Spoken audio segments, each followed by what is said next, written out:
This is a new Zoom feature where they tell you that you're being recorded. It's like the big brother is watching. I don't know.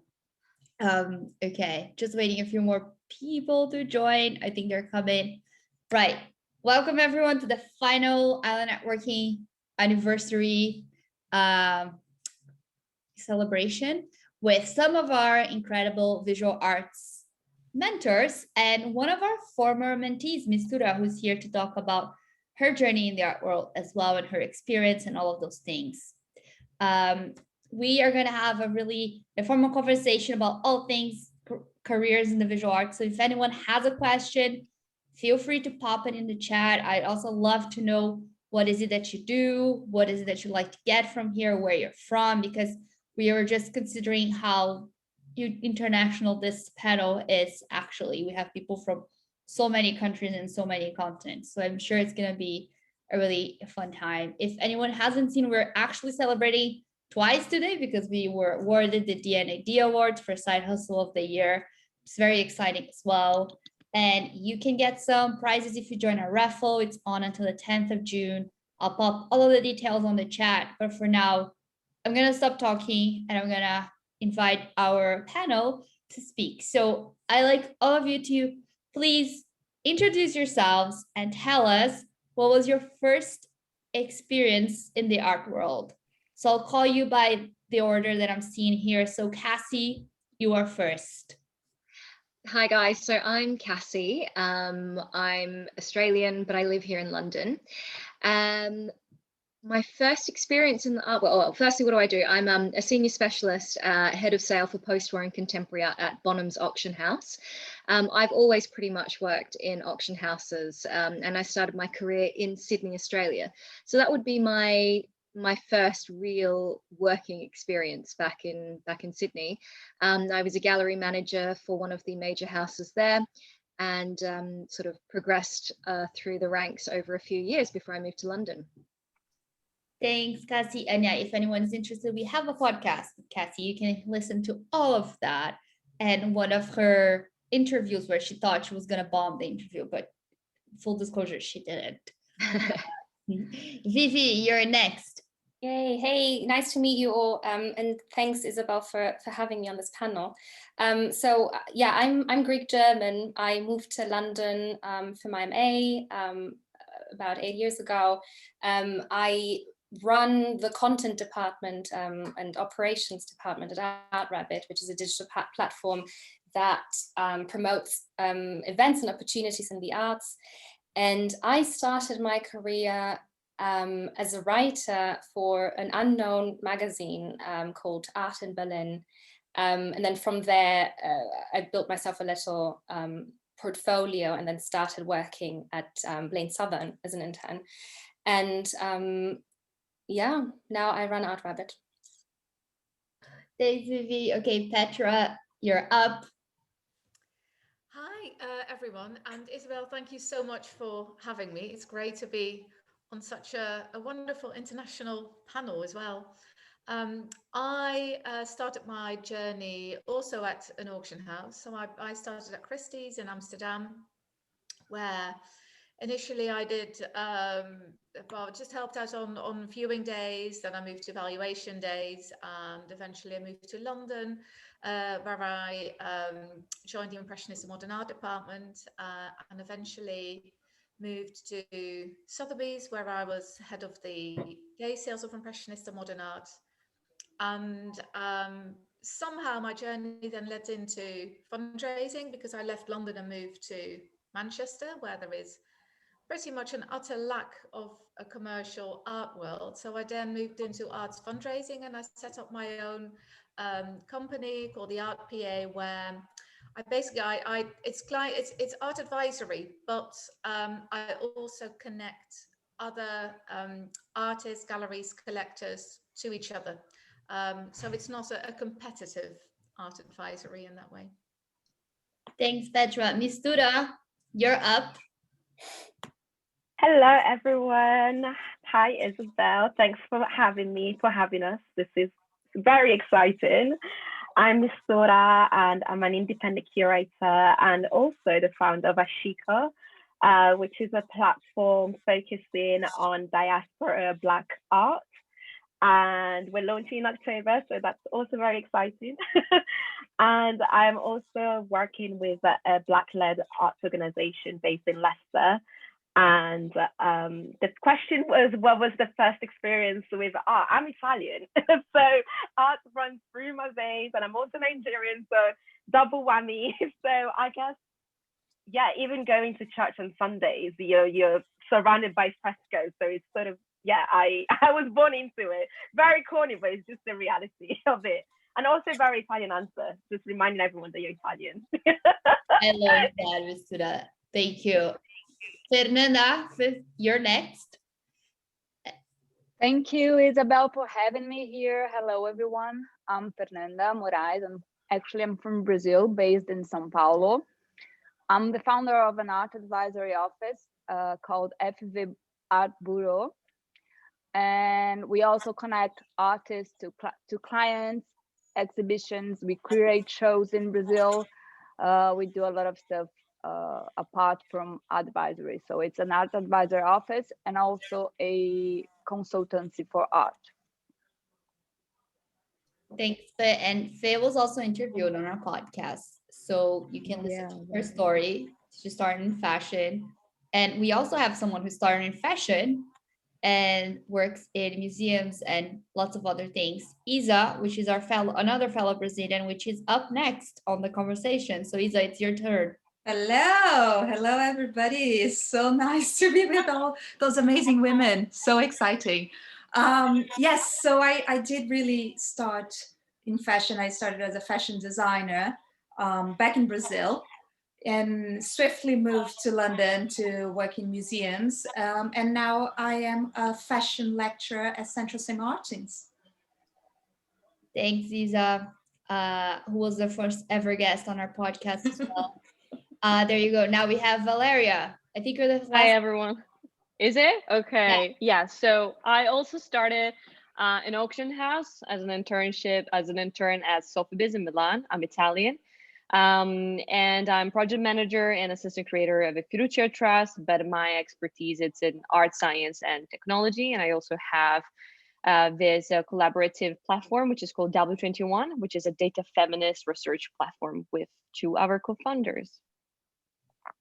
Thanks, Valeria. All right, we're gonna get into the nitty-gritty of it. Again, for everyone, if you have any questions, please let us know. But I'm gonna start with the question that was on everyone's minds, and we asked all the other mentors from the other sectors as well, which was obviously 2020 was a special year, let's put it that way, for all of us. It affected the creative industries in general, but each sector is slightly different. So I would like you to tell me, what is something that you've had to learn during this time that you think is going to continue or that you're going to keep with you? Any changes that you think were actually beneficial in your sector or your work? And you can decide who wants to go first. You don't all need to respond. It's totally up to you. But if no one volunteers to respond, I'll call on someone on purpose, like a bad teacher. Okay. Well, I can go first. Yeah, go second. Yeah, I can do it. As I said, I work as an art advisor, and we actually could not bring clients to galleries or shows or museums. So the job had to be done online, which is, well, we already do it, but not in this extent. So we changed everything inside the office and became a more online platform as well.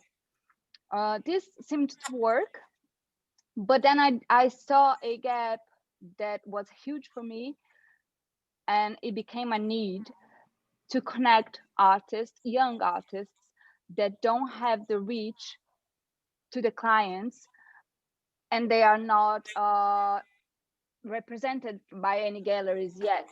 So this was something that changed deeply inside the office. Now I have, I don't represent any artists, but I do have a connection, a channel to connect those artists, those not represented by any galleries, to clients as well. So this changed a lot. And also the way we work with the galleries as well. Now we are more connected to each other. We do a lot of collaborations, to shows, to curation, online projects as well. So this needed to be changed, and it did, which was amazing. It was hard, not always easy, but now it seems like a year later, it seems to be working well. I love that, Faye. Thank you. All right, who wants to go next? I can go next. Should I go next? Yeah. Okay, so personally, I think I had to learn very quickly how to manage the team and clients remotely, which I think is a great skill to have. And I don't think we'll ever go back to working the way we did before. So I do appreciate that change. The biggest professional bummer for me personally, and I think also the greatest kind of learning experience, was that at the beginning of the pandemic in February, Art Rabbit had just launched Art Rabbit LA. So after 8 months of working, researching, onboarding dozens of venues in LA, museums, galleries, etc., having the team ready on the ground to start running the city for Art Rabbit, we let it run, we relaunched it, let it run for a couple of weeks, and suddenly everything stopped with the pandemic. So the disappointment and the depression that followed were just major. It was just so anticlimactic. And I guess that goes for any project that suddenly doesn't really get to live up to its potential.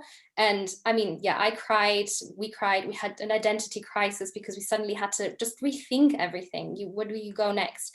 But, you know, there's strength coming from that. And I guess, Isabel, your story and what you've done with I Like Networking is the most impressive thing, really, also coming out of that pandemic experience.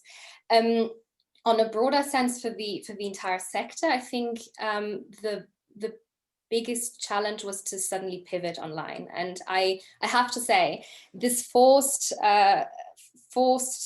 embracing of the digital space, we as an organization appreciate very much. And suddenly you have all these museums and galleries and culture institutions being forced to bring social teams and content teams to the table and stop treating them as, you know, second-class professionals, you know, something that you kind of do, but you never really train up. You hire random people sometimes because you just don't know how to do that, or you don't really appreciate the expertise and the talent and skill that it takes.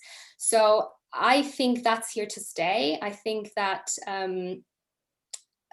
that's what I'm most excited to see, and I hope that institutions spend money and time to continue embrace that space, that the talent that comes with it, etc. I love that, Vivi. Thank you.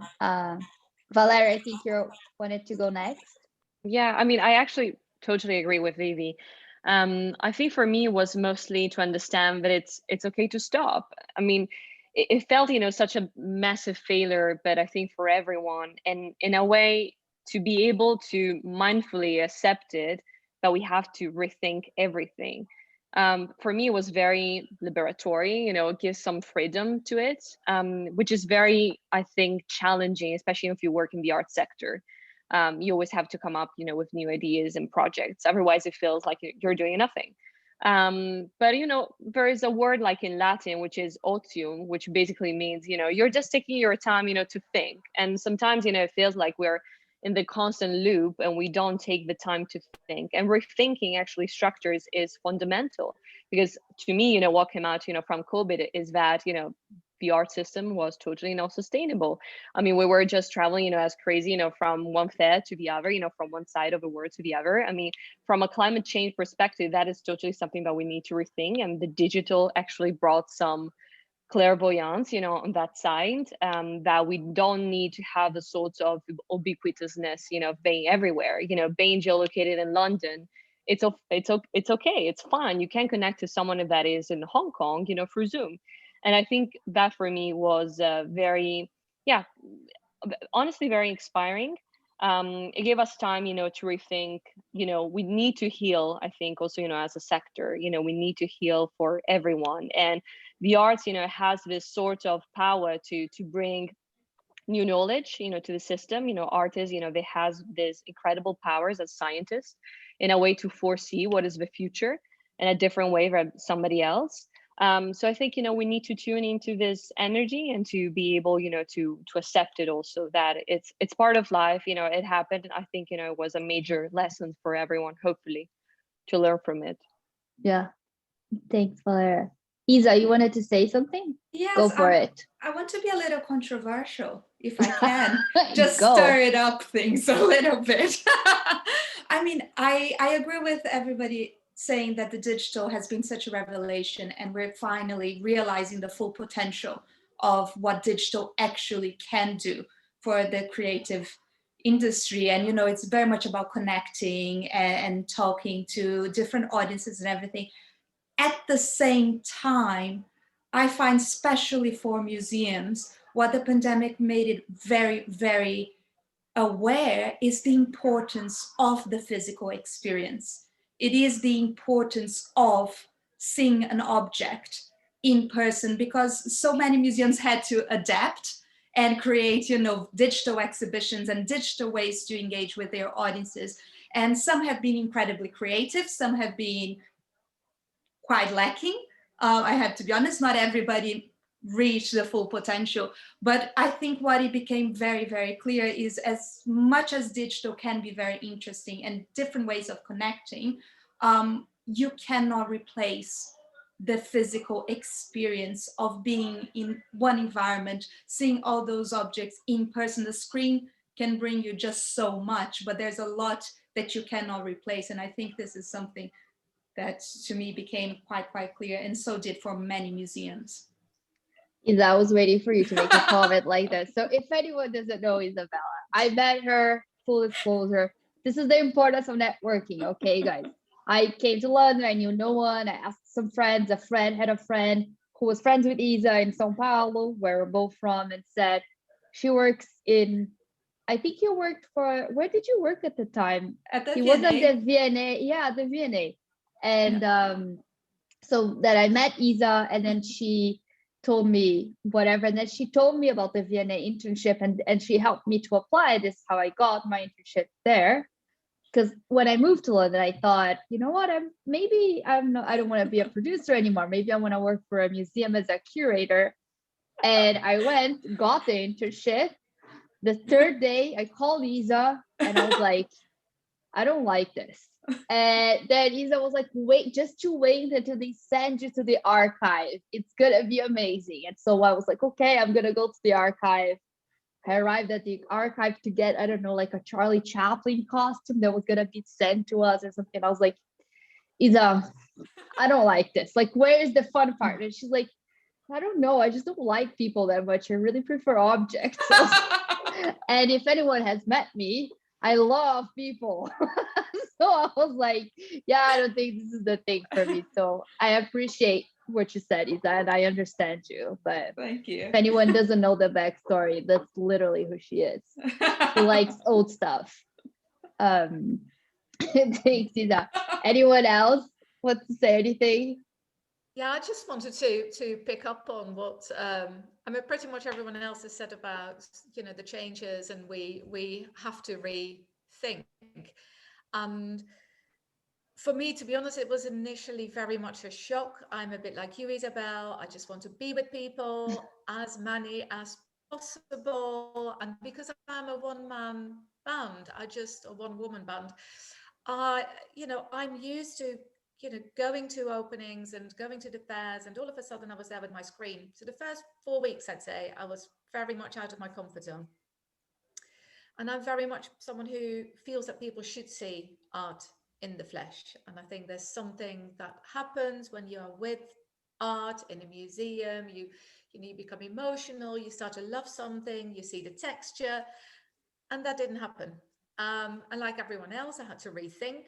And I thought there's a couple of things that I can do here, but I didn't know what. And I started having discussions with people. And that was the best bit of all. That was the silver lining in the whole year, that people had time to talk. Whereas normally you walk around an art fair or you go into a gallery, and you're definitely not the most important person they want to talk to, because you are not the one buying the work, perhaps, or there's loads of other people, and there's no time, and they'll be like, see you next week, or see you at the next show, or very quickly, and all of a sudden people had time. And I talked to so many gallerists, so many dealers, so many artists, so many collectors about what it is really important for them, the connections, and what are people really looking for, and how can we make a change? Because having moved from London to Manchester, where there is a huge change in the art ecology, it's you just can't compare it whatsoever. But there are great artists here, there are lots of collectors here, not so many galleries, but loads of people who are really into the arts but don't know where to go.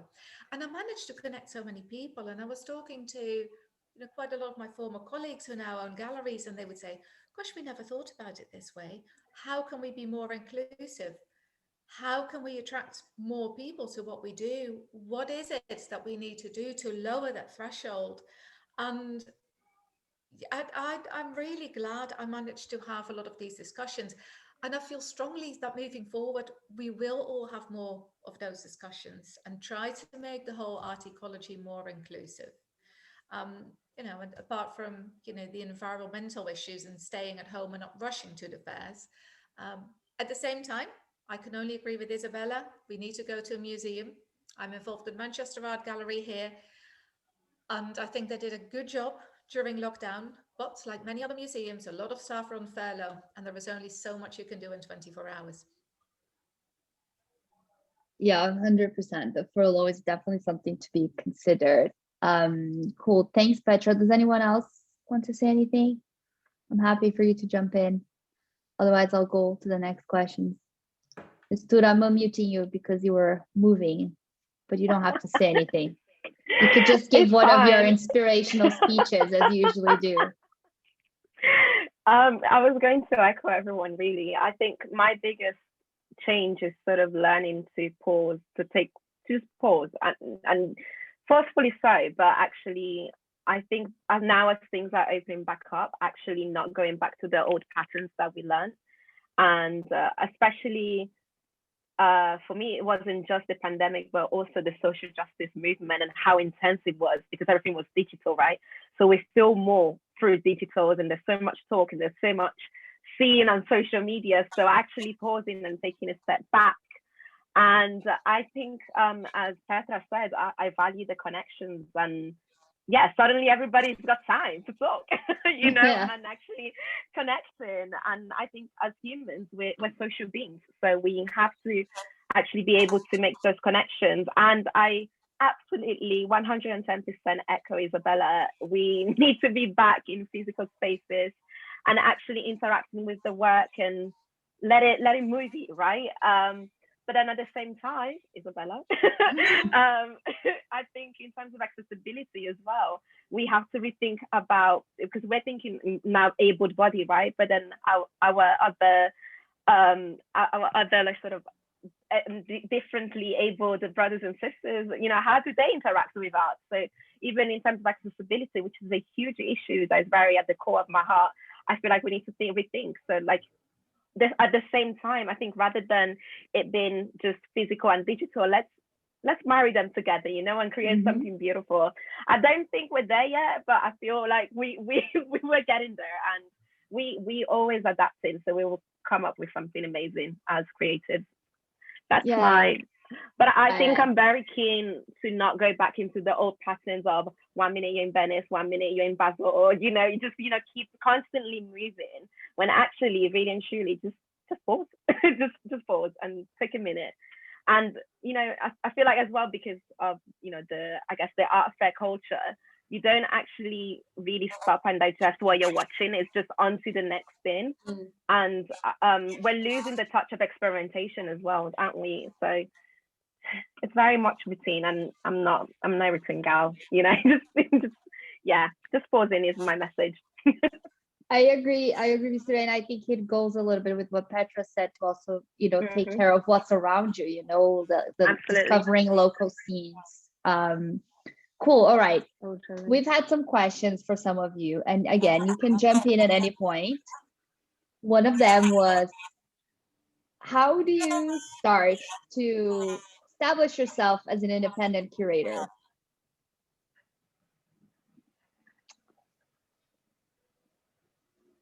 Who wants to go first?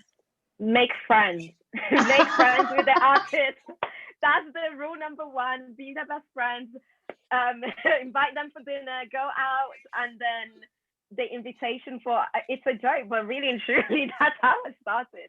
Just make friends with them and actually make it genuine connection. Obviously, don't have a ulterior motive of, don't go out to just be friends with them because you want to show them. But honestly, you have to, I think, as independent, you have to actually make the connection and the network, and you need to build your community and your tribe. And you can just text and be like, hi, I just got this commission, you want to be in this show? And that's how you start. Make friends. Cool. Who else? Valeria, do you want anything to say? Well, I totally agree. I think it's about networking, but also, about common trust and, actually being really interested in the practice of an artist. I mean, I think it's a very personal thing. So, the artist needs to be able, to recognize kind of the branding of the curator, what is the ethos about the curator?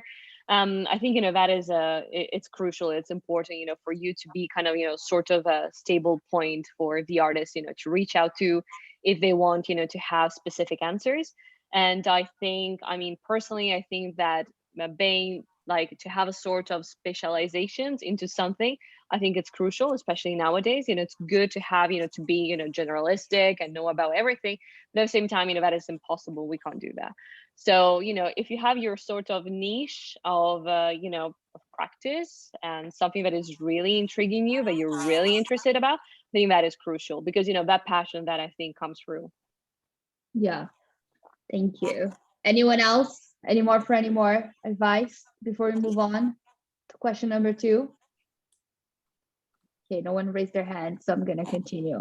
I thought we were going to avoid this question, but a lot of people asked them, so I will ask. I don't know if anyone's going to enjoy this one, but here we go. What are your thoughts on digital art and the NFTs? Who wants to tackle that? Good luck to everyone. I'll say something very briefly because it's something that we've been talking a lot about in the auction industry, because obviously NFTs have been around, but then Christie's had that mega sale only like a month or so ago, and it sort of really propelled NFTs onto the market, and all of a sudden everyone's freaking out, being like, how do I get into it? How do I engage? I mean, I personally found, I don't know if everyone follows Jerry Gagosian on Instagram, but I personally found all of those memes about NFTs and how, all the senior directors at galleries are like freaking out because I've got to put an NFT show on and find all of their collectors and sell it. And I just found it really funny. But yeah. Look, it's a bit of a minefield. I'm certainly not an expert in this area. Some of my colleagues are looking to work on this, to work on new sort of sales perhaps or exhibitions. But it's a really interesting topic because I think it is sort of tied in with the sort of ups and downs of Bitcoin and cryptocurrency. But at the same time, I think it also does have some longevity. It's just about how we get to that point. And I don't know, it's a really interesting conversation, but it's definitely in talks. Everyone's really keen about it. I'm sure some of the other guys have stuff to say about NFTs as well, so I'll let them jump in, but it's definitely on the radar. Cool. Anyone else? I'm happy to go next, presenting the digital space maybe a little bit. So as a platform, we are it's obviously a minefield, so and I'm in no position to give any expert opinion on this yet. As a platform, we're talking to people in that space, and we're reading up on it to start shaping our understanding of it and opinion on the opportunities and challenges, etc. But there are a couple of things that I find quite interesting at this point already. What I find most thrilling about the whole NFT conversation is that it's made this digital art world visible. It's not, the digital art world isn't just something that came up. It's been alive and well and for about 2 decades or so, and it's only with that NFT sale at Christie's, the $69 million, I think, that Beeple made with his NFT artwork, that everyone's now talking about it. So that's, I think, exciting that the space and that landscape and creatives in that space get some recognition. And what I find interesting about NFTs is, or digital art, is the craftsmanship that comes with. So you might not like it aesthetically, but there's a lot of technical skill that goes into creating digital artworks. And yeah, up until now, up until this NFT conversation, people couldn't buy it, couldn't collect it. Nobody would really care that much from the traditional art world about it. So I think that's an interesting thing that collision is now interesting, that the NFT conversation brought this about. And I'm interested to see how the physical art object world, the traditional art world will merge and maybe, you know, turn into something bigger, better, more diverse out of these conversations. The second thing I find interesting, and again, I think somebody from working in an art market context is probably better to answer that, but just as an observation, from what I understand so far, NFTs have built in a resale right. So if you buy and resell an NFT artwork, the original creator will make it. That's not necessarily given within the physical object space. People like Dux have been working on that, and the UK is actually quite advanced in how resale rights are applied, but it's not a global common sense or common law thing. So I'm hoping maybe that the physical art world can learn something from those mechanisms. But yeah. I love that observation, Vivi. Thank you. Do we have any more comments? Can I just Yeah. comment? Like, I don't work with art at all. But in fashion, we've been talking a lot about digital as well, and it's a very similar conversation. And what it became very apparent is that digital fashion, it requires very different skills. Like Vivi was saying, you know, there's a lot of craftsmanship that comes into play when you're creating something digitally. It's different skills, but they're skills nevertheless. And I see with the Central St. Martin students, this is something that they're really starting to incorporate into their work. And what it's doing is actually helping fashion perhaps become a little bit more sustainable. It is an interesting conversation, and it is just as controversial as digital art in different ways, but still there's so much potential in it. So I think, you know, there's the first friction that we tend to encounter every time something new, very, very different comes into play. You know, there are also advantages to it. And I find with fashion in particular, being such a wasteful industry, perhaps digital can really help solve part of its sustainable problem. So, I mean, it's controversial, and you know, it comes with a lot of backlash, but I think it's just interesting that it's not just the art world that's having to rethink itself when it comes to digital.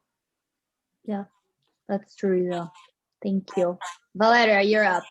Yeah, I mean, the only problem with NFT is that it's really not environmentally conscious. Yeah. I mean, I'm sorry, you know, to bring back, you know, the sorts of digital and green and sustainability, but it's really is a problem because you have, you know, this massive, you know, warehouses, you know, with all the computers working. I mean, it's tons of things, you know, if we start to think, you know, about carbon footprint, you know, from a digital perspective, you know, it's something that we need to start thinking, you know, all the emails that we send, you know, the website that we use, you know, they use tons of energy. So digital is not always, you know, more sustainable than something that is physical. Certainly, I mean, if you're moving something that is digital, like a digital artwork, you don't have to ship it, you know, from the other side of the Atlantic. I love digital, and you know, NFT for me was a little bit, I don't want to say upsetting, but it feels like, you know, the masses, I'm sorry to use this term, but art is, I would like to say, that art is democratic, but, for everyone to start to make NFT, I'm not sure. Because there are, NFT is something that has been, Bitcoins, it's something that has been in the market, for more than 6 years. And there were artists like, Gretchen Andrew or Sarah Meholas, that they were already experimenting with NFT from a very, theoretical point of view, which I think is incredibly interesting. So yes, I mean, I don't agree also, with people practices in general. I think it was very controversial. But yeah, I mean, digital is not only the thing that you see on NFT. And I think, that is important, to highlight. There's, incredible artists. I can think about, Jakob Steensen, that are working with these practices, that come from video games.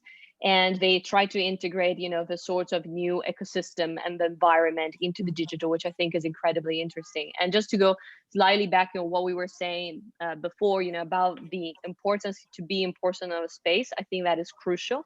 And something, by not being able, to use our senses, as we did before, I think in a way this enhance, our experiences. So like, for example, this sense of smell, of touch. And that is something, that through environmental virtual spaces you can actually do. So I think, this combination, could actually be quite something interesting to highlight and, to further research on. Thanks, Valeria. Okay, I'm just reading the next questions because I have a few. All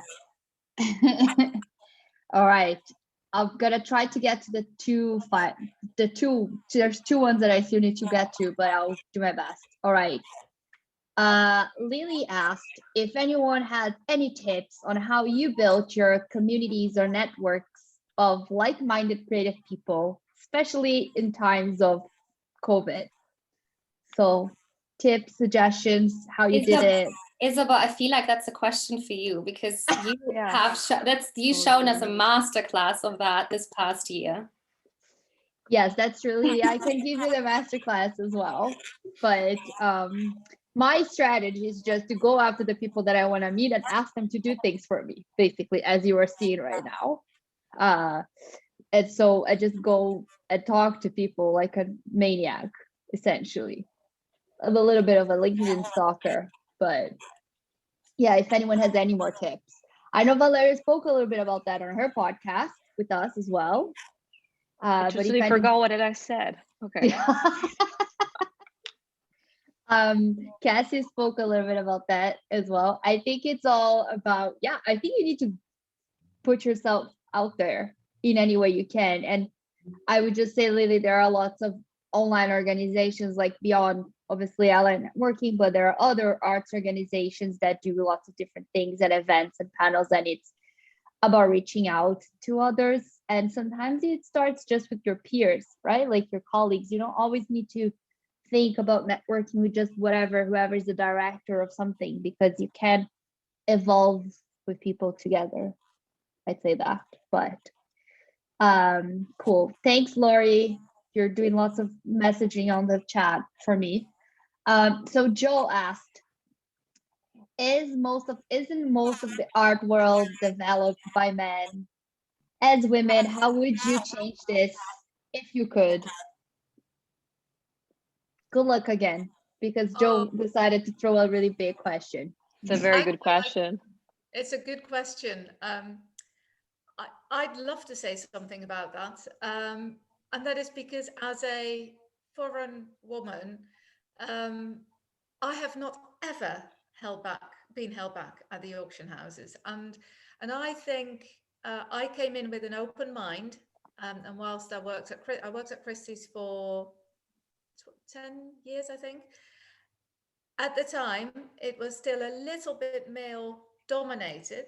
I don't think necessarily designed like that. I think it was more traditional, how it historically grew.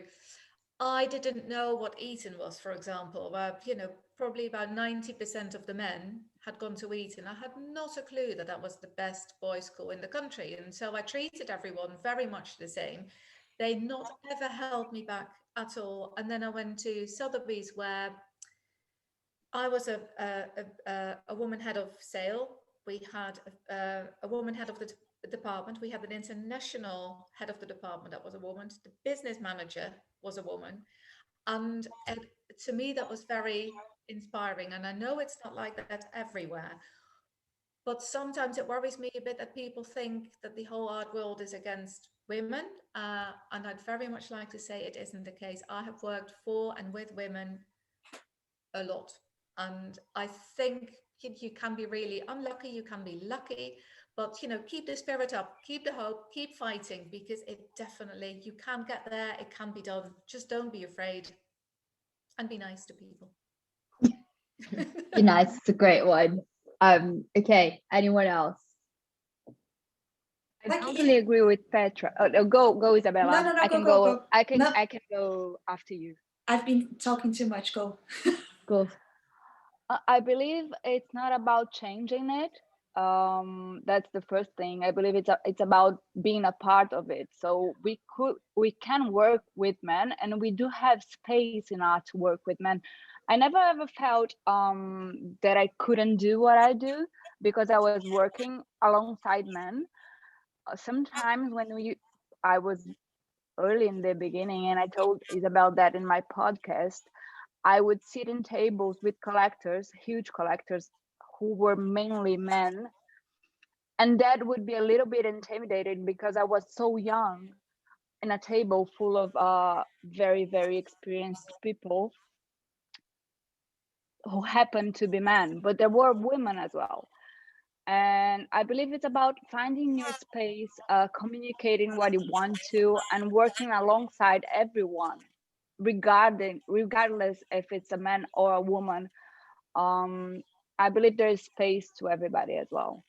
So don't be afraid, show yourself, and yes, be nice to everyone, connect to people regardless of their gender, especially. Thanks, Faye. Okay, Isa, go. Museums are full of women. Don't try to find a husband in a museum because you won't.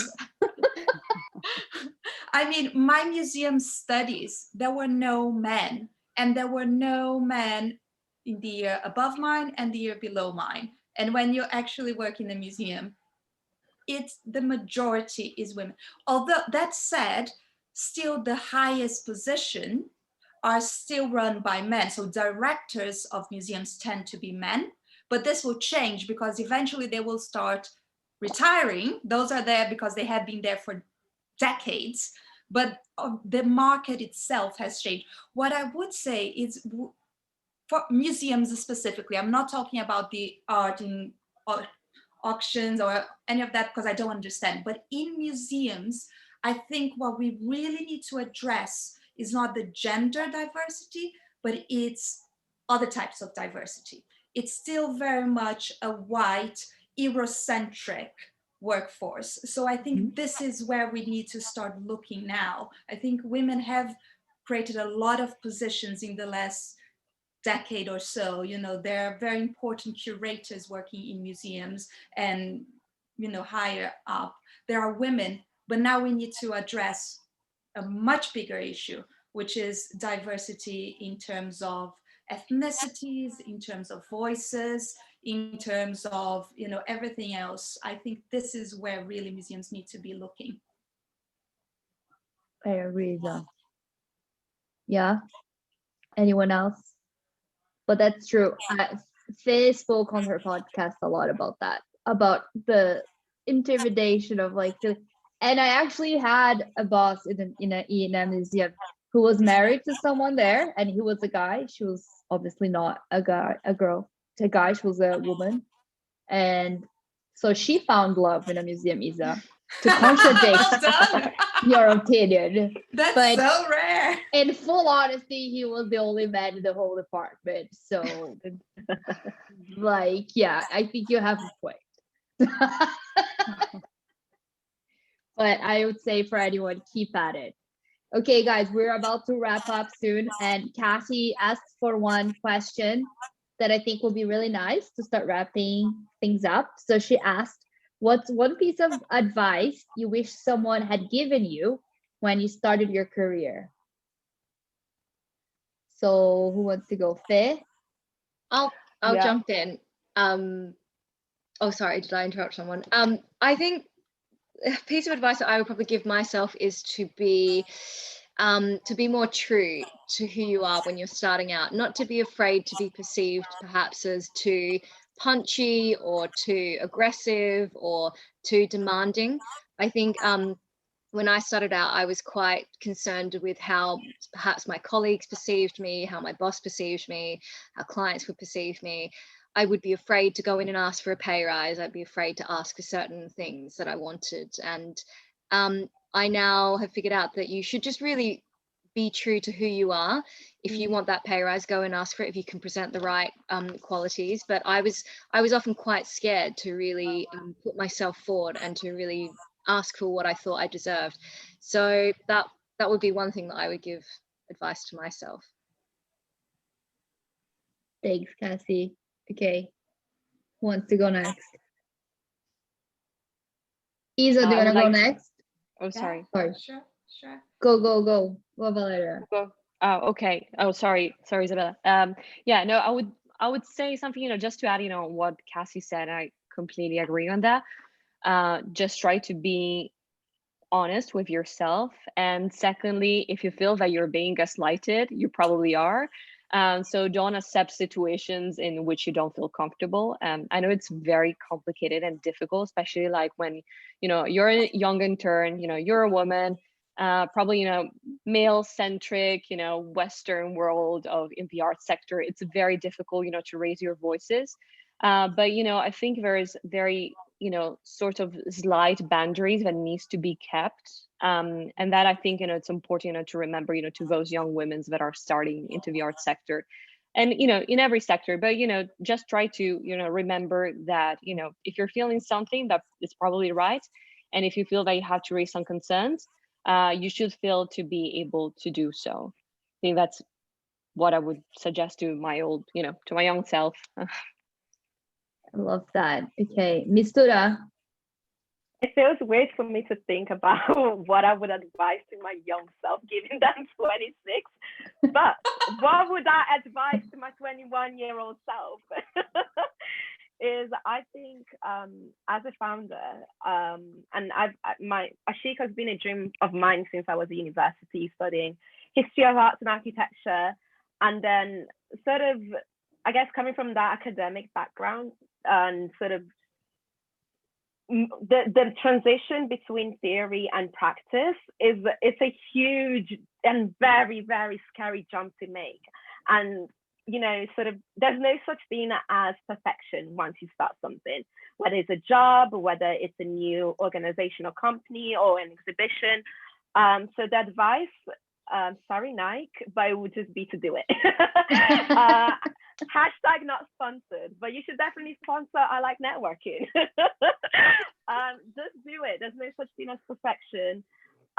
In the past year, I'd say that for my advice to 2020 Mistura would be that, yeah, I totally appreciate you, Isabella, talking about diversity. And I'm just going to sort of continue and say, it's not your job to teach people about that. We're in 2021 now, and even in the most remote of places, the internet is available, so everyone can do their own learning, and it's a huge burden on shoulders, especially as women, especially as Black women. You just let everybody, and fortunately we all work in such a beautiful industry, very annoying but beautiful nonetheless, where art reflects the society we're living in. So we have the huge privilege where we can see the society reflected in so many different and various art forms. And I think it's honestly, whether it's through music, whether it's through fashion, whether it's through visual arts, it's just so beautiful. Like, we just get to see the same expression being expressed in so many different various ways. That's not a lesson, but I'm just saying, I mean, the art world rules, essentially. This is what I'm saying. But yeah, I think just do it would be my advice to my younger self 5 years ago. I love Mistura. Mistura is our unofficial hype woman. Okay, Yeah. who am I missing? Vivi? Yeah, I can go next. I mean, great advice so far. I second all of the above. I think the one thing I had to learn the hard way was to be gracefully patient.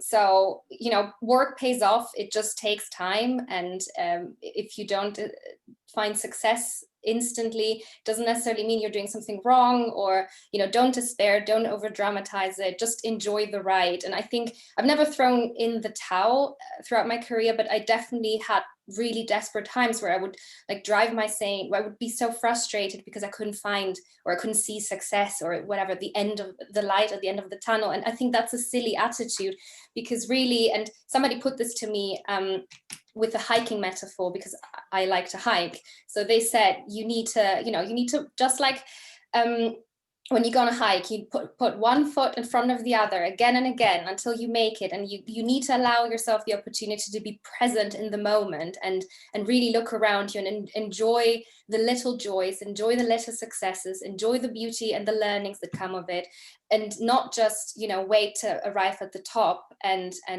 let this just then wash over you, because it's not how it works. So enjoy the hard, painful journey there, really. Thanks, Vivi. Okay, I totally lost track of who I need to go next. Is it Faye? If I could add, there was this great advice from everyone. If I could add to Vivi, one thing that I wish I knew before is not to be afraid of change. Because if you do feel that in any case you're not going in the direction you wanted, you are allowed to change your mind. It's just like you can change where you are, and it's never too late. So this is not something that I would advise for my younger self, but to anyone actually, in any age, in any stage of their careers. If you feel like you need to change, and that's fine. It's okay. You don't need to just be what you were supposed to be 2 years ago, or keep the plan going this way if you feel like this is not the way you should go. So just, if you feel like changing, go for it. Be adventurous. I love that. I couldn't agree more with that. I think someone once said, you are not a tree, and that is very true. You don't have to be stuck. And one of the things that I've often found frustrating is when you are maybe not entirely happy and not in the right spot, and people would say, well, when one door closes, another one opens, and you're thinking, when does that door open? Where does it open? Because I really don't know. I find it massively frustrating. But then I heard someone else say to me, and I've actually loved that saying. It was like, you are the writer of your own story. You are the main character in your own story. So write often and edit well. And I thought, actually, yeah, I can't wait for a door to open. I am writing this story, and it might be frustrating. It might take a while to get more successes again, but you're not stuck. Do what you love, and make sure that you are in control of your life, I suppose, to some extent.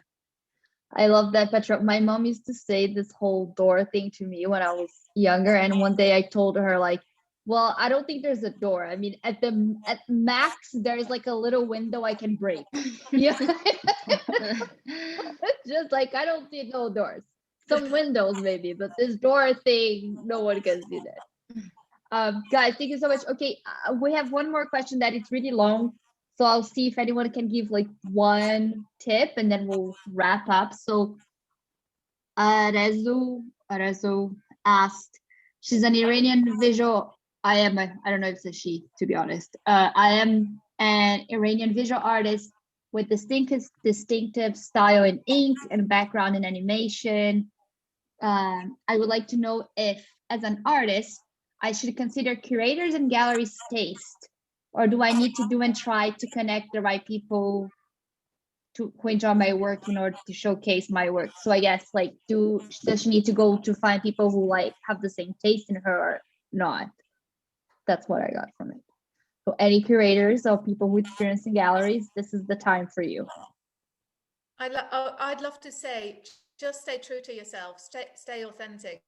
Don't do what everyone else wants you to do, because at the end of the day, you won't produce exciting work. You won't produce work that has your heart and soul in it. So stay true to yourself. Do what you need to do. Yeah. That's it. Anyone else? I think, yeah, I would say, I don't know, I have never been a visual artist. I can't draw to save my life. So I can't do anything with my hands. I failed art class in school, but I would say that you might have to knock in lots of doors, since we're talking about doors, until you find the right person who's gonna understand you and support you. I'd say, I don't know. Yes, no, the curators can tell me. I would say nobody wants to represent somebody that it's boring.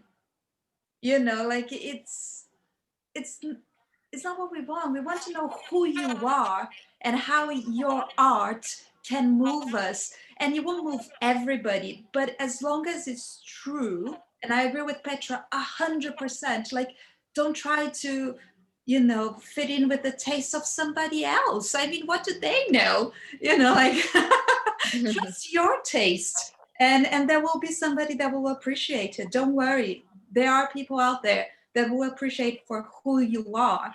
So don't try to fit in. And I mean, that goes for everything, jobs, relationships, friendships, like Yeah. anything. If I can add one thing, is it's not only about taste as well. You see, I showcase many artists that they aren't really my taste. I wouldn't have that work in my collection, but I did showcase them because they are interesting. Their work, what is behind the work, it's really, really good. You can see the research, you can see where they are coming from. So the more true you stay to yourself, the better for you, because I don't need to like the looks of it, but if I understand you, that's what matters, you know. Like if you can convey exactly what you mean, if your soul is there, then you are like 5 steps ahead. Yeah, I love that. I think this was like a really great way to finish, guys. Thank you. So I'm gonna do a little clap here with my emoji thing. Thank you so much for joining us. Thank you for being a mentor on the program, for being such a all hype women that you are, and trying to change the industry, make it better for everyone. Thanks for everyone who came. We have lots more content everywhere, website, podcast, as Lori did, all of those things. And yeah, I hope we can all continue to connect. Please follow all of these amazing women on they have social media. Some of them have LinkedIn. A lot of them are on our podcast, or will be as well. So you can listen to their whole journey and all of the mistakes we've made along the way, and how none of us are perfect or untouchable, and you can create your own path. I'd say that's the thing. But yeah, thank you all so much for celebrating our first year of existence in this world. This pandemic baby, it's getting old.